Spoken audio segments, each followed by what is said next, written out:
Mbotele Mpangi, Mbotele Zolampangi. Alors, nous avons donc notre deuxième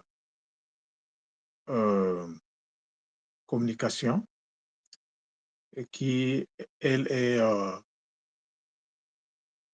donc destinée à traiter la notion de la voyelle. Et donc, on va parler des voyelles ici. Donc, c'est quoi une voyelle? Il y a plusieurs approches, mais moi, j'en ai retenu deux. Il y a l'approche occidentale, qui est l'approche que nous connaissons tous actuellement, mais il y a aussi l'approche traditionnelle basée sur la cosmogonie Congo. Alors, c'est quoi une voyelle pour les Occidentaux? Une voyelle est un son du langage humain produit par le passage de l'air dans les cavités buccales et ou nasales. C'est presque la même définition que celle de la consonne. Donc ici, ce que nous comprenons de cette phrase, c'est que la voyelle est le produit du passage de l'air dans les cavités buccales et ou nasales. Donc ça peut être soit l'un, soit l'autre, soit les deux. Mais qu'est-ce que la tradition ancestrale nous dit? Lorsque je considère les enseignements sur la cosmogonie Congo, la définition que je donne de la voyelle est la suivante. Une voyelle est une sonorité de l'énergie. C'est un son généré par une énergie. Et donc, lorsque nous parlons de l'énergie, I est l'énergie primordiale, l'énergie de base. C'est-à-dire que dans le Nza, il n'y a qu'une seule énergie, c'est le I. Et le I a donc, après qu'il soit broyé dans le Singini, a donné le A. Donc le A est une poussière du I. Donc, c'est la même chose. C'est l'ordre de grandeur qui change. Mais le I ici, bien qu'étant l'énergie primordiale, I est également un son. Donc, I est à la fois énergie et son. Mais c'est quoi un son? Un son, c'est une sensation auditive créée par un mouvement vibratoire dans l'air. Donc, dans ce cas, on peut associer le son au bruit. Une sensation, c'est une impression perçue directement par les organes de sens. Et ici, l'organe qui est concerné, c'est l'ouïe. Et l'impression, c'est une empreinte. D'après le vieux français, la vieille compréhension, mais c'est une marque morale, c'est un effet qui, c'est un effet qui est produit par une cause. C'est aussi une connaissance élémentaire.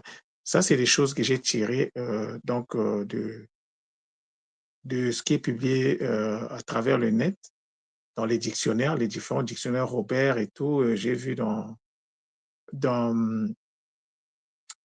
j'ai également vu dans Wikipédia. Je parle de l'approche occidentale, pas de l'approche, je ne parle pas de l'approche traditionnelle. L'approche traditionnelle de la compréhension de la voyelle est basée sur la cosmogonie Congo. Sans la cosmogonie Congo, vous ne pouvez pas comprendre la tradition ancestrale. Donc, le I est l'énergie dans la sonorité est à l'origine des autres sonorités de l'énergie. Donc, de l'énergie A.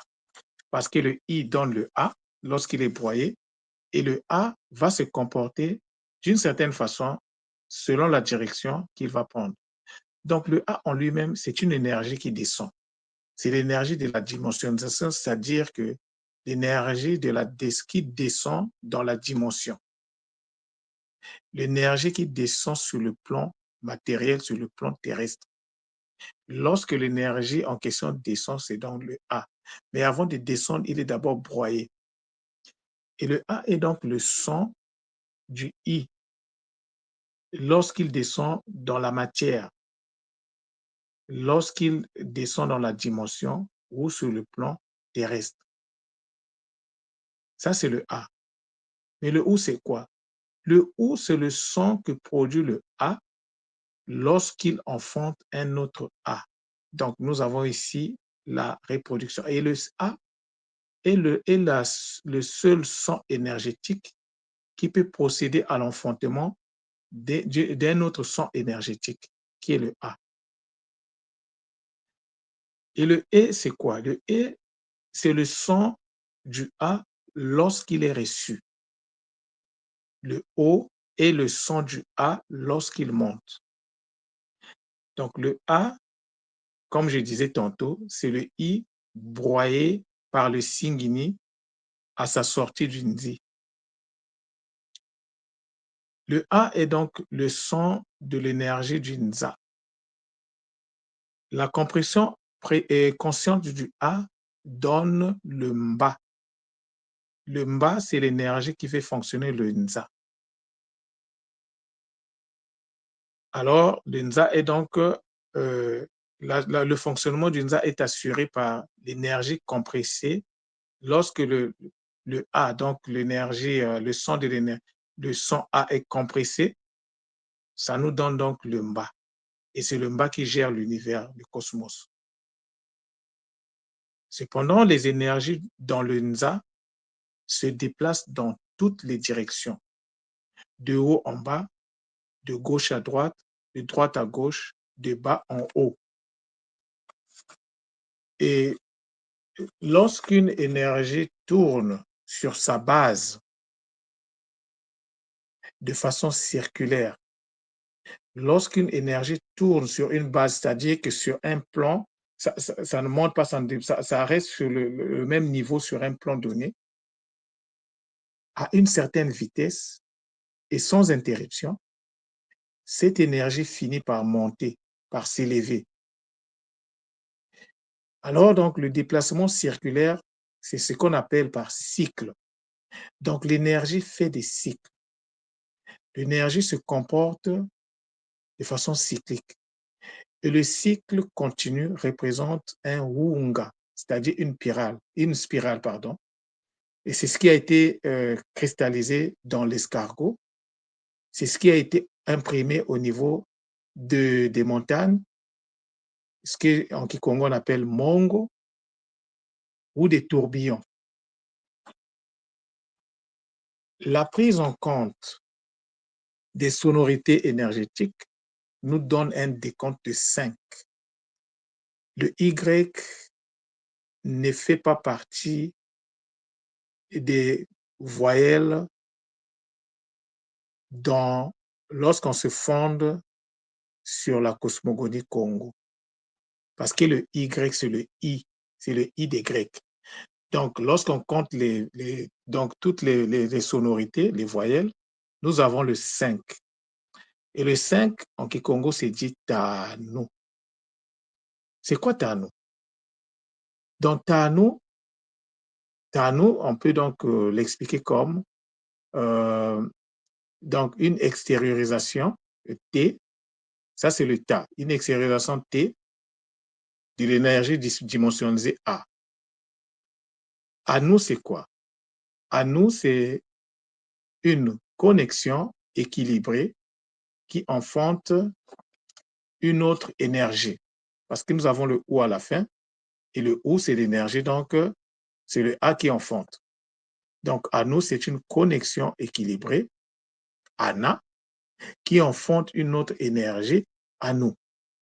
Donc, à nous, c'est quoi finalement? À nous,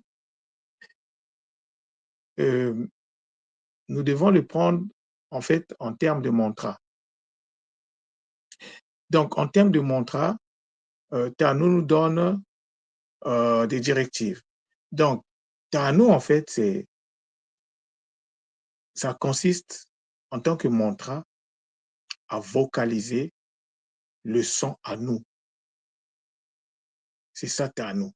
C'est l'ordre de vocaliser le son à nous. Parce que le ta renvoie à dire, à vocalise, parle, fais sortir ce que tu as à l'intérieur de toi. Ça veut dire que à nous vient de l'intérieur. C'est d'abord une énergie qui est équilibrée à l'intérieur qu'il faut faire sortir à travers le ta, la parole sacrée, à travers la vocalisation sacrée. Mais nous savons que la vocalisation sacrée se fait toujours après la construction des mots. On ne peut pas vocaliser ce qui n'a jamais été construit. Donc le ta ici renvoie à la vocalisation sacrée.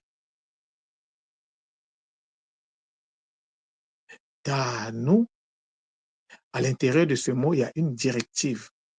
Mais si tu ne comprends pas, tu n'as pas les techniques du boostage énergétique, tu ne pourras jamais comprendre, tu ne pourras jamais faire